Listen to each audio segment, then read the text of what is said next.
So hello everyone, this is your Sattu Bhaiya. और आज का हमारा वीडियो लेक्चर होगा यूपीपीएससी के जो अंदर एग्जाम कराया जा रहा है एलटी ग्रेड मैथमेटिक्स का, उसमें एग्जाम स्ट्रेटेजी। और सबसे मोस्ट पॉइंट ऑफ व्यू जो आज का रहने वाला है वो हमारा होगा कि क्या सेल्फ स्टडी से इस कॉम्पिटिटिव एग्जाम को क्रैक किया जा सकता है। अगर किया जा सकता है तो उसके रिगार्डिंग हमारी स्ट्रेटेजी क्या क्या रहनी चाहिए, किन चीजों को हमको फॉलो करना चाहिए, किन टिप्स को फॉलो करेंगे तो हम क्वेश्चंस को इजीली सॉल्व कर पाएंगे और किन में हमको टाइम कम से कम लगेगा। तो ये सारा कुछ इस वीडियो लेक्चर में हम समझेंगे। लेकिन उससे पहले मेरे प्यारे भाई, मैं आप सभी को जो कुछ कंटेंट है उसमें कुछ पॉइंट्स लेकर आया हूं, वो पॉइंट समझाने का प्रयास करूंगा। तो हमारे पास जो पॉइंट्स होते हैं जो बेसिकली सभी स्टूडेंट्स को या फिर जितने भी टीचर्स लोग इसकी तैयारी कर रहे हैं, भाई टीचर्स लोग क्या होंगे, कुछ काफी टाइम से तैयारी कर रहे होंगे, उन लोगों की बात करता हूं मैं। तो कुछ हमारे साथी जो अभी जस्ट ग्रेजुएशन हुआ होगा और बीएड कंप्लीट करे होंगे, उनके लिए अगर एग्जाम अपॉर्चुनिटी तो गोल्डन चांस होने वाला है। ठीक है, तो हमारे पास क्या आएगा, तो प्यारे साथियों सबसे पहला पॉइंट अपने पास बनेगा कि पहला पॉइंट होना चाहिए हमारे पास कि एग्जाम का जो भी सिलेबस है उस सिलेबस का एक प्रिंट आउट हमारे पास लिखा हुआ होना चाहिए, जिससे हमें ये क्लियरिटी रहे कि इस टॉपिक को मेरे को पढ़ना है, इस टॉपिक को मेरे को स्किप करना है। ठीक है, जैसे एग्जांपल ले लेते हैं, अलजेब्रा के अंदर हम फंक्शन पढ़ेंगे तो फंक्शन में कहां से क्वेश्चन आता है, फंक्शन में आता है अपने पास composition function, inverse of function का क्वेश्चन आता है। ठीक है, 1 1 2 फंक्शन आता है, इनटू फंक्शन आता है, टाइप्स ऑफ फंक्शन का क्वेश्चन आता है। ठीक है, ये चीजें हमको पता होना चाहिए। सेट थ्योरी है तो सेट थ्योरी में इक्विवेलेंस रिलेशन से क्वेश्चन बनते हैं, ये हमको पता होना चाहिए। ग्रुप थ्योरी जो पढ़ेंगे, ग्रुप थ्योरी में कहां तक का सिलेबस दिया हुआ है वो हमको पता होना चाहिए। तो सबसे पहला मोस्ट इंपोर्टेंट पॉइंट है, जिस एग्जाम को लेकर हम तैयारी कर रहे हैं उस एग्जाम का कंप्लीट सिलेबस हमारी आंखों के सामने, हमारे खुद देखा हुआ, कंठस्थ करा हुआ, अच्छे से पढ़ा हुआ होना चाहिए। ठीक है, तो ये पहला पॉइंट हो गया जो कि हमारे पास 100% कंपलसरी है सभी विद्यार्थियों के लिए, सभी सम्मानित अध्यापकों के लिए। ठीक है भाई, अब हमारे पास आएगा सेकंड पॉइंट।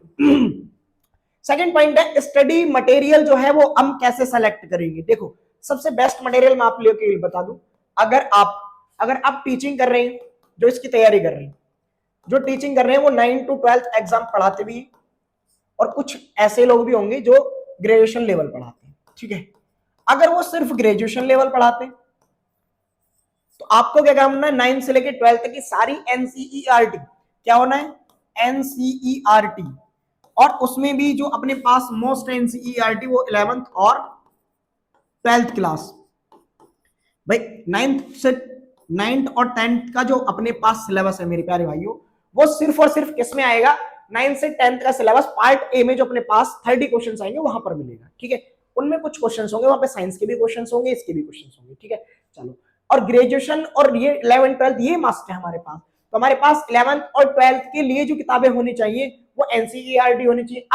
अब कुछ बच्चों के लिए अपने पास या फिर कुछ टीचर्स के लिए दिमाग में आएगा क्या ग्रेजुएशन के लिए हमें कौन सी बुक्स पढ़नी चाहिए। तो ग्रेजुएशन के लिए सबसे अच्छी जो बुकें होती है वो कृष्णा पब्लिकेशन की बुक होती है। किसकी होती है, कृष्णा पब्लिकेशन की बुक होती है। अब ये कृष्णा पब्लिकेशन, इतना मटेरियल जो है ये कब पढ़ा जा सकता है, जब आपके पास सफिशिएंट समय हो। ये उनके लिए है जो सिर्फ और सिर्फ इसी की तैयारी कर रहे हैं। अब उनके लिए स्ट्रेटेजी बताता हूं जो सिर्फ टीचिंग भी करते हैं, साथ में तैयारी भी कर रहे हैं। तो टीचिंग कर रहे हैं तो इतने तो कंफर्म है कि आपका जो बेसिक है वो क्लियर होगा। अब आपको क्या काम करना है, आपको एक काम करना है, प्रीवियस ईयर का एक कलेक्शन ले लेना अपने पास क्वेश्चन का, प्रीवियस ईयर कलेक्शन क्वेश्चन ले लेंगे, और एक आपको ले लेना है क्वेश्चन प्रैक्टिस का सेट। ठीक है, क्वेश्चन प्रैक्टिस का सेट। अब आप जो क्वेश्चन प्रैक्टिस सेट होंगे और किसी भी एक प्लेटफॉर्म पे जाकर आप क्या करेंगे, किसी भी एक प्लेटफॉर्म पे डेली मॉक टेस्ट भी लगाएंगे, क्वेश्चन प्रैक्टिस डेली सॉल्व करेंगे और पीवाईक्यूज लगाएंगे। पीवाईक्यूज लगाएंगे, आपको पता चलेगा कि इन टॉपिक से क्वेश्चन आते हैं। भाई आप टीचिंग कर रहे हैं तो आपको ये पता हुआ है इस कॉन्सेप्ट के अंदर क्या क्लैरिटी रहेगी, इसके अंदर क्या क्लैरिटी रहेगी। तो हम क्या काम करेंगे, जब पीवाईक्यूज सॉल्व कर रहे होंगे तो पीवाईक्यूज सॉल्व करते समय जैसे कोई अपने पास नया पॉइंट निकल कर आया कि नंबर ऑफ कंपोजिशंस कितने होते हैं, नंबर ऑफ बाइनरी कंपोजिशन होते हैं n की पावर n स्क्वायर, तो एक रिजल्ट बन गया। अगर नहीं याद, ऐसी चीजें भूल जाते हैं हम, तो जब भूल जाते हैं तो उनको एक अलग अलग पॉइंट लाइन करके एक शॉर्ट नोट्स बना लेंगे जो एग्जाम देने पे काफी ज्यादा हेल्पफुल होने वाले हैं हमारे पास। ठीक है, तो समझ में आया होगा आप सभी को। तो ये मटेरियल मैंने आपको बताया कि अगर हम सिर्फ एलटी ग्रेड की तैयारी कर रहे हैं, जो विद्यार्थी जस्ट अभी ग्रेजुएशन किया है और अपना बीएड हुआ है, तो उनको 9 से 12 एनसीईआरटी और ग्रेजुएशन की जो भी बुक आपके सिलेबस में है, जैसे रियल एनालिसिस कंप्लीटली है, ग्रुप थ्योरी का अलजेब्रा के अंदर सारा पोर्शन नहीं है, कुछ पोर्शन दिया हुआ है, जो चीजें हैं ज्योमेट्री के अंदर कुछ पोर्शन दिया हुआ है, वो चीजें जो है वो ग्रेजुएशन में पढ़ेंगे। और बुक मैंने आपको बता दिया कृष्णा पब्लिकेशन। और वैसे आप किसी और बुक से भी पढ़ेंगे तो चल जाएगा, लेकिन कृष्णा पब्लिकेशन मिल जाता तो बेस्ट होगा। ठीक है, 11th 12th की कंप्लीट एनसीईआरटी अच्छे से कर लेंगे विद एग्जांपल और मिसलेनियस सॉल्व कर लेंगे, क्योंकि रिटन एग्जाम में और ज्यादा हेल्प हो जाएगी। ठीक है, चलो। और स्पीड अगर लानी है तो स्पीड के लिए पीवाईक्यूज और डेली मॉक टेस्ट जरूर लगाएंगे। अब आएगा डेली का टाइम टेबल बनाए। ये मैंने डेली क्यों लिखा है? अब डेली इसलिए लिखा है क्योंकि देखो भाई, हमारा क्या होता है कि टीचिंग प्लान है, हम भाई ये एग्जाम जो है एक टीचिंग के लिए है, तो टीचिंग के लिए तो टीचर लोग तैयारी कर रहे होंगे, मोस्टली जो तैयारी कर रहे होंगे। अब ऐसा कोई नहीं है जो ग्रेजुएशन कर लेगा और बीएड कंप्लीट करा होगा घर पे बैठा होगा, बहुत कम छात्र ऐसे होते हैं, कुछ ना कुछ काम वगैरह अपना कर रहे होते हैं, कहीं पे जॉब कर रहे हैं, कोई टीचिंग कर रहा है, कोई कुछ कर रहा है। तो हमारा क्या होता है डेली का रूटीन, भाई आज मैं अगर कहीं ड्यूटी जाता हूँ तो हो सकता है मेरा मॉर्निंग शिफ्ट हो, कल मेरा इवनिंग शिफ्ट हो, तो मैं डेली एक रूटीन भी नहीं बना सकता कि मेरे को सुबह को उठ के 6 से 8 घंटे पढ़ना है, या शाम को मेरे को 6 से 8 घंटे पढ़ना है। मेरा अगर स्कूल लेक्चर रहता तो हो सकता है आज कोई मीटिंग रखा गया हो, आज पेरेंट्स मीटिंग हो तो लेट हो सकता हूँ। तो मैं डेली वाइज अपना रूटीन बनाऊंगा कि मेरे को कल 6 से 8 घंटे या 4 से 6 घंटे जो निकालने हो किस किस स्लॉट में निकालने, वो स्लॉट में डेली वाइज उसको बनाऊंगा अलग अलग। ठीक है, इसलिए मैंने यहाँ पे लिखा है कि डेली का अपने क्या बनाएंगे, टाइम टेबल बनाएंगे। ठीक है, चलो।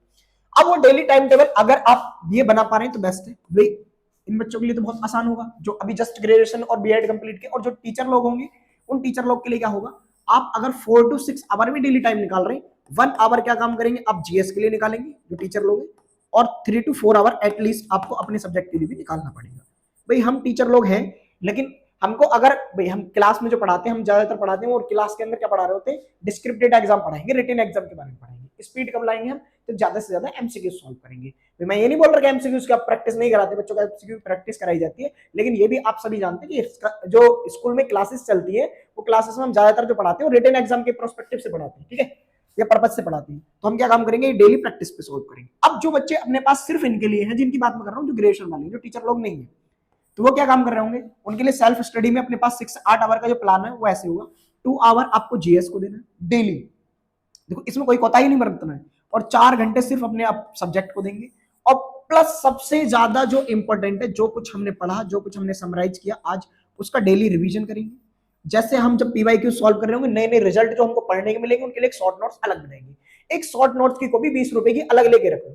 जो जो आपको नए नए टॉपिक्स के अंदर नए नए कॉन्सेप्ट निकलने को मिल रहे हैं, जो नहीं पढ़े थे, पीवाईक्यू सॉल्व कर रहे हो, सॉल्यूशंस लिखे हुए होते हैं, उसी को अलग से नोट डाउन कर दो भाई। जैसे कि अब आपके पास कंपोजिशन फंक्शन का क्वेश्चन एवरी ईयर आता है, तो उसके पीछे का क्या कॉन्सेप्ट लग रहा है, हर क्वेश्चन में क्या कॉन्सेप्ट लग रहा है, वो एक शॉर्ट नोट्स में डाउन कर लो। इनवर्स निकालने की क्या प्रॉपर्टी होती है वो एक साइड में नोट करके लिख लो। ठीक है, अच्छा लास्ट पॉइंट अपने पास क्या है, पीवाईक्यूज और मॉक टेस्ट, ये तो मस्ट है। पीवाईक्यूज लगाने से हमारे क्या होगा, हम पीवाईक्यूज खुद से सॉल्व कर पा रहे होंगे तो एक कॉन्फिडेंस आएगा, अंदर से खुद का कॉन्फिडेंस आ रहा होगा। मॉक टेस्ट हम लगाएंगे तो उससे हमारी स्पीड बूस्ट होगी, क्या होगी, हमारी स्पीड बूस्ट होगी। ठीक है, क्वेश्चंस करने की हमारी क्या होगी, स्पीड बूस्ट हो जाएगी। ठीक है, चलो। और लास्ट पॉइंट एक है, नोट्स खुद के बनाए, और जो खुद के नोट्स बनाए उनको फिर से रिवीजन करें, देखिए कि कैसे कोई पॉइंट छोटा तो नहीं है, कोई पॉइंट छोटा तो उसको नया ऐड करने का क्या जरूरत है। ठीक है, तो ये सारे के सारे पॉइंट्स ये आपको किस में लेकर चलने, आपके एग्जाम की एक बेहतरीन तैयारी के साथ। आप सभी को जैसे कि पता होगा लास्ट एग्जाम 2018 में हुआ था, जिनका अभी जस्ट बीएड कंप्लीट हुआ है, ग्रेजुएशन कंप्लीट हुआ है, उनको ये मौका मिला है, तो एक गोल्डन अपॉर्चुनिटी है। आप देख सकते हैं आपसे बड़े जो टीचर्स लोग हैं, आपसे बड़े जो आपके सीनियर्स हैं, वो सभी जो तैयारी कर रहे हैं वो जी जान से लगे हुए हैं। तो आप जो अभी जस्ट बीएड कंप्लीट हुए, वो कभी भी इस मौके को जाने अपने पास से नहीं देना है। ठीक है, पास से मौका नहीं जाने देगा, तो अच्छे से बेहतरीन तरीके से तैयारी करेंगे, ऐसे मान के चलेंगे सिर्फ आपके पास एक चांस है और इस चांस में जी जान लगा देंगे। ठीक है, तो मिलते हैं नेक्स्ट वीडियो में, तब तक के लिए bye bye and take care.